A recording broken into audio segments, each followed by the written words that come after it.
Hello. Good morning.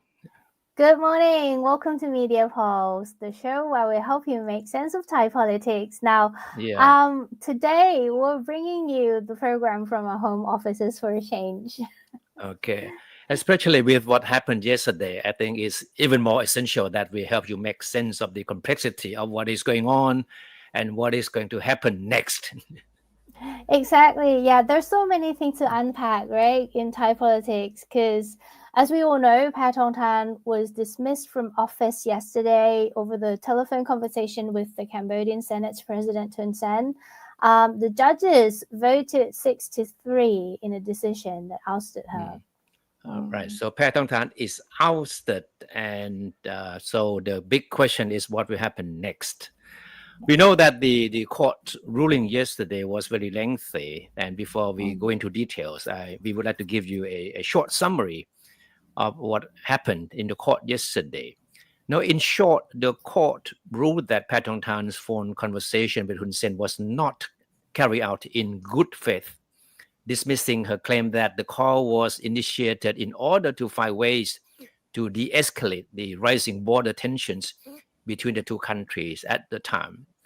And the court views the way she conducted the conversation as being unbecoming of a prime minister who should be considerate and careful, but she wasn't. And it shows that Paetongtarn placed her own interests above that of the country. And the court also ruled that Paetongtarn put Thailand's national security at risk by revealing confidential information concerning border security measures to the Cambodian strongman during the conversation, and by criticizing Thailand's regional army commander in charge of border security, and that was General Bun Sin Phat Klang, of course, who by now has become one of the country's best known generals. Yes, yes. And by the way, this is a story that is widely reported by many international media outlets as well. Let's take a look at these headlines. We have like headlines from the BBC, CNN, a lot of international media, France 24, they're also talking about it. Mainly, the language was that Prime Minister Paetongtarn is ousted over the phone conversation as well. Yeah. So yes, here are some of the samples that we gathered for you to review this morning. I'm sure a lot of people are wondering what's next and how this will potentially impact the economy and the future policy directions of the governments as well. But before we get into that, let's recap what the Constitutional Court says in the verdict. And to understand that, we need to look into this part of the Constitution. In particular, it's Article 160. Yeah, you're right. Because this article forms the basis of the court ruling against the prime minister yesterday, right? What does it say? Well, it says cabinet members must demonstrate clear integrity and must not engage in conduct that constitutes a serious breach of ethical standards. So I guess integrity and ethical standards are the key words here. I see. So based on this, the court ruled that Paetongtarn's words, her choice of words and phrases in the phone conversation with Hun Sen, demonstrated that she was only aiming to increase her own domestic popularity. And the court read out a lengthy part of the conversation where Paetongtarn asked Hun Sen, the Cambodian Senate President, to have pity on her as her popularity dropped and people in Thailand were banishing her to become the Prime Minister of Cambodia. I mean, that was a very most outstanding part of one of the most outstanding parts of a conversation that really formed the basis for the court to rule against her. The ruling was that asking for sympathy is not a negotiation technique, like she said, but a damage to public trust in the office of the Prime Minister and national integrity as well. Also, there was the part where she said, "Let us know what you want and all can be arranged." That was viewed as her unconditionally offering an opportunity to Cambodia during the time when the armed forces in Thailand and the National Security Council had not resolved to open the border checkpoints. Yeah, in court's view, that raised doubts if she could have acted in ways that favored Cambodia over Thailand's national interest. And as a result, public trust and confidence in her as prime minister has been undermined. And then there is the part about calling the commander of the Second Army Region the opponent or people of the opposite side, and using the pronoun we to represent herself and Hun Sen. In short, she was implying that the commander of the Second Army Region wasn't in the same team with the Thai government at the time. Yeah, Paetongtarn actually mentioned this in her defense earlier. She said that this is a negotiation tactic of separating the people from the problem. Remember, in our previous episode, we talked about this, and it came from a book called Getting to Yes, which is very popular. That's right. Yeah, but in the court's view, her words were construed as demonstrating political weakness to Cambodia, which may open up opportunities for them to interfere with national issues. So, no, by saying that she was trying to separate the people from the problem by criticizing the regional army commander, the court deemed that Paetongtarn was only telling the Cambodian former prime minister some kind of confidential information that shouldn't have been made public. And she was implying that there was disunity between the armed forces and the government. And the court viewed that kind of statement would certainly strike Hun Sen, as something that will make the Cambodian, embolden Cambodians' position and vis-a-vis Thailand in the midst of the rising tensions between the two countries. Yeah, there were also other parts of the conversation mentioned as well. Like the court says, it actually ruled that it was not a personal conversation, because she was talking both in the capacity of a Thai citizen and the Thai prime minister. That's so right. Yeah, to say that it was only a personal conversation with the Senate President of Cambodia, whom she has personal relationship with, doesn't sound right. The court says it's not a personal conversation, basically. Okay. All right. So that's the gist of the court ruling yesterday, and the Prime Minister Paetongtarn had no choice but to accept the verdict. Yeah, she didn't show up in person at the court yesterday, but was watching the broadcast at the government house. And then she had a press conference only a few hours after she was dismissed. It was probably her best speech yet, a lot of people said. The best speech in the best speech in the sense that first she didn't read the speech from her tablet, right? Right, which has been a normal practice, and then the delivery was quite impressive in a way. I mean, she showed some kind of emotion and accepted the ruling, but say that it certainly dealt herself and the country a heavy blow. Yeah. She said that she respected the Constitutional Court's decision, but insisted that her intention has always been to do her best for the country, with her true aim being to protect the lives of Thai citizens and soldiers. She said that has always been her defense line, that the call she made with Hun Sen was basically designed to de-escalate the tensions and to save the lives of Thai soldiers, as who have been subjected to a lot of pressure from the other side of the border. But of course, the court didn't buy that argument and concluded that she wasn't acting in a way that would respect or follow the ethical standards that as a good prime minister should do. Yeah. And then we do have some quotes as well. She said the court's decision will lead to changes in Thai politics, which we're going to talk about in a bit. And she says, I call for unity and for people to build stability in Thai politics and prevent events like this from happening again. Now, remember, this same court ousted or 1, 2, 3. She's the fourth one. Yeah. For now. Yeah. Yeah. The fourth to have been dismissed by the same court. Yeah. The So fourth we prime had minister. Samak Suntarawet, right? We had We have Yik Ying Lak, Lak, Setha and then Thavisin. just last year, Kun Setha was ousted by the same court just last year for the same charge on the same charge. Yeah. Yeah. Yeah. So she was But basically saying, yeah, you have prevented.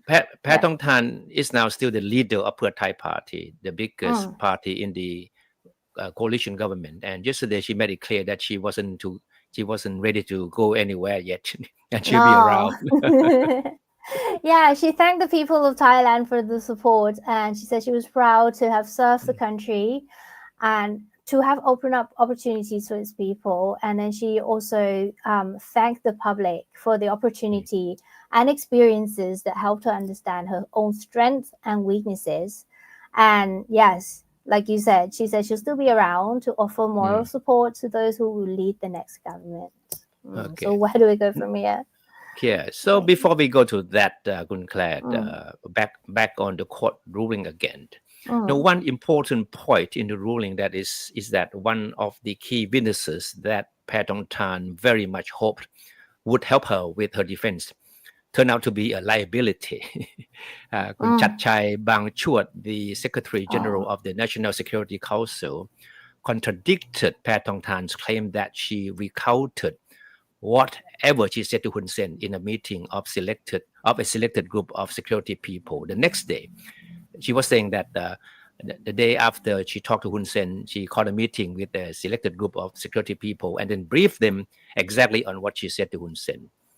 And her intention in having Thepchai as a witness was to demonstrate that she had nothing to hide about her conversation with Hun Sen. But Thepchai said in his testimony that while Paetongtarn did admit during the meeting that she talked to Hun Sen a day earlier, she provided no details about the conversation. So the court concluded that by hiding contents of her conversation with Hun Sen from her security people, Paetongtarn had the intention of concealing her real motive behind the phone call, meaning that even senior security officials were not made aware of what she discussed with Hun Sen. Yeah, because the phone call was leaked about 3 days after it was made. Remember, it happened on the 15th, right? And then it was leaked on the 18th. Yeah, so, that's right. Yeah.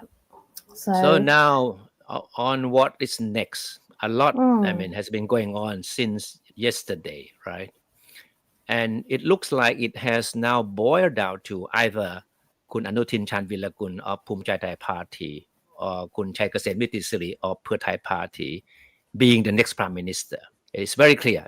Only hours after Paetongtarn was ousted, the picture was very clear as to what the Thai politics was heading toward to, right? The old frenemies are back. That's right. No, the Paetongtarn, in fact, Paetongtarn's ouster by the court immediately yesterday triggered a flurry of activity among political parties on both sides of the aisle. Yeah, exactly. And Pheu Thai Party was very quick, right, Kat? Pheu Thai Party was very quick. Yes. Pheu Thai called a hastily arranged meeting with its coalition partners in what was seen as an attempt to ensure that they will continue to stick together and form a new government. So Pheu Thai has been adamant in its choice of former Justice Minister Chaikasem Nitisiri as Paetongtarn's successor, but one of its key figures, the acting Prime Minister Phumtham Wechayachai, said his party was open to other choices, and then it was interpreted by some media as meaning that Pheu Thai Party was ready to make a compromise on the choice of the next Prime Minister. I know we have to be reminded that in Thai politics, there's nothing cast in stone, no matter how solid commitments are made toward one another. But at the end of the day, it's the political expediency that will rule the day. Under the current constitution, the next prime minister will have to be chosen from the list of candidates that political parties submitted with the election commission prior to the general elections in 2023. And Chaikasem, who is now 77, is one of the 3 prime ministerial candidates of Pheu Thai party. The other two were Sethar Thavisin and Paetongtarn Shinawat. And as we all know, both have been ousted from office by the Constitutional Court. Yeah. Chai Ghasem is also a former Attorney General. He emerged from obscurity only very recently after a long period of illnesses. In a recent interview, he said he was ready to lead a new government if given a chance. But earlier, he suffered a stroke and has to be hospitalized. So, yeah. His health is questionable for now. And Phumtham insisted that all of the 11 parties in the current Pheu Thai-led coalition government are closing ranks in supporting Chai Ghasem's premiership. However, together these parties would command only a slim majority in the House. Yeah. As we have said that nothing is cast in stone. Yes, exactly. So joining in the race to be Thailand's next prime minister is Anutin Charnvirakul, leader of Phum Chai Thai Party, which is now the second biggest opposition party. In fact, Anutin has been working hard to court two other opposition parties, the People's Party and Palang Pracharat Party, for support for his nomination as the new prime minister. But at this point, Kun Clare, the People's Party, the biggest party in the opposition bloc, has emerged as a possible kingmaker. It has we have to admit that the party is big enough to have the political muscle to decide who the country's next leader will be. Yeah, exactly. So on the on the People's Party side, they had a press conference as well yesterday, and we all watched it. It make itself ready to support any candidates to become the next prime minister, but its readiness comes with strings attached. Yeah, exactly. So only hours after the Constitutional Court ousted Prime Minister Paetongtarn, Nathapong Ruangpanyawut, its leader, offered full support for any political party that seeks to nominate a successor for Paetongtarn. But it comes with a condition.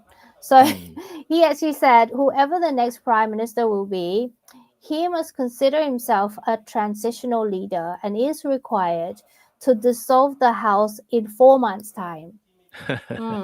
So another precondition is that the new government must be committed to holding a national referendum on a comprehensive constitutional amendment. It has been one of the main planks of the party's platform to amend the constitution. So this time around, the party has made this issue one of the preconditions in exchange for support for anyone or any parties that want to nominate a prime ministerial candidate. Yeah. Nathapong spoke during a news conference. He said the party will continue to concentrate on its legislative role and will not be part of the new government, meaning that it will not demand any cabinet seats in the government whose prime minister it will support. This is very unprecedented. A party, declaring support for any other parties that want to form a government, but without demanding any portfolios in the new government. It is very interesting. Usually it's unusual, isn't it? Because usually if you are in the government, at least you get one seat, like one portfolio, no matter how small. And not long after Nathapong's press conference, Phum Chai Thai leader Anutin Charnvirakul, accompanied by the few key figures of the party, show up at the headquarters of the People's Party and spent more than an hour talking to Nathapong, the leader of the People's Party. And a few hours later, Phum Chai Thai Party issued a press statement saying that it accepted all the preconditions put forth by the People's Party, including a commitment to dissolve the House in 4 months' time after taking office. The party also said that resolving the ongoing border conflicts with Cambodia would be one of its top priorities. And when asked during a press conference last night whether he was ready to lead the next government, Anutin said he has prepared himself to become prime minister since 2019. He was referring to the general elections that year in which Phumchai Thai Party had a very strong showing. And Anutin said he will invite other parties to help form a new government. Can you imagine what a strange combination it would be given the policy platforms differences between the two parties, meaning Phumchai Thai and People's Party? But anyway, so that will set the stage for a show between Pheu Thai and Phumchai Thai parties in the House in a vote for the next Prime Minister. A simple majority is needed to decide who will take the country's top executive post. Yeah. As we have said, that the Pheu Thai-led coalition has only a slim majority. It has, out of the 500 MPs in the House, it has 253, just 3 MPs above more than the other side. And while the opposition bloc has 239 MPs.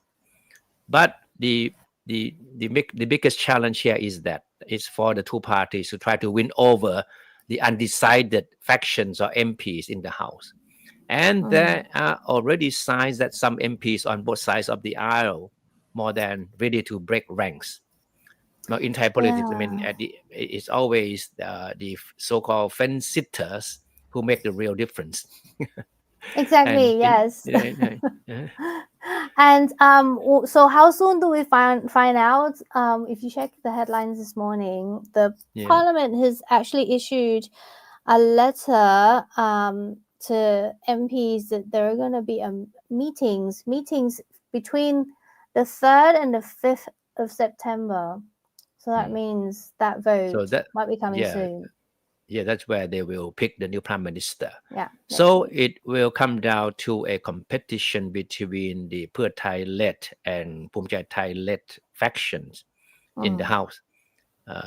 And the latest that we have learned is that there are factions within the parties in the Pheu Thai-led coalition that have already sent out signals that they are considering crossing the aisle.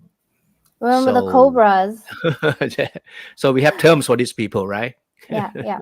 It comes from a folk tale, a very old Thai folk tale about a cobra and a farmer. So basically the farmer looked after the cobra that was injured, and then at the end it ended up biting its owner. So that's why the term political cobras. So it refers to MPs who defected from the party. Oh, I see. All right, so this weekend is certainly going to be a very busy weekend. Exactly, and well into next week as well. Next week is the week to watch in Thai politics as they pick the new prime minister and who will form the new cabinet and hopefully lead the country into the future. So yeah, we are hopeful. But anyway, thank you so much everyone for watching. I can't read the comments today on screen. I don't know why, but anyway, thank you so much for watching. We'll be back next week, definitely. Okay. Goodbye. All right. Goodbye. Thank you.